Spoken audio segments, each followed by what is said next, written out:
Morning sir, my name is Rolly Raimonda sir. And karon explain ako ang NAND gates o NOR gates. So, ang NOR gates sir, muna yung diagram. So, mag-off lang siya o 1-1. Nga naman, kay kung mag 1-1 man good sir, kung i-on na to ni sir, i-on na to ni ang daloy sa current magpadulong na sa baba, mag forward bias lang siya.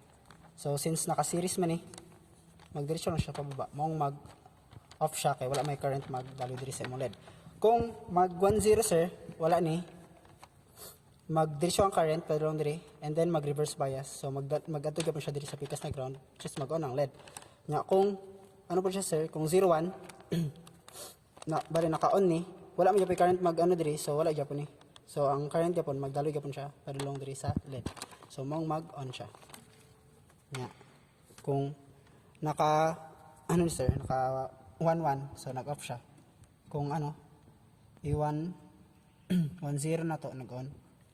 Nya 0-1 nag-on. Nya 0-0 nag-on. Next is sa NOR gates.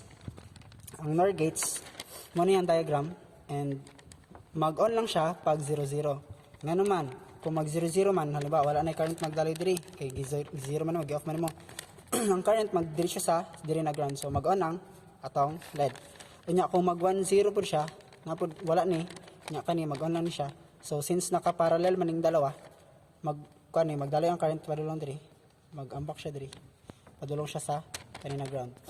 Walay current magdaloy diri sa LED, maong dili mag-on ang imong LED. Nya kung naka pud siya, naka 0-1, since naka-parallel man sila, magdaloy ka po ng current padulong diri, forward bias padulong sa kanina ground, which is walay current magdaloy diri sa imong LED, maong mag-off siya. So diri naka siya 1-1, naka-off, 0-1 naka-off, 1-0 naka-off, nya 0-0 naka-on mo lang.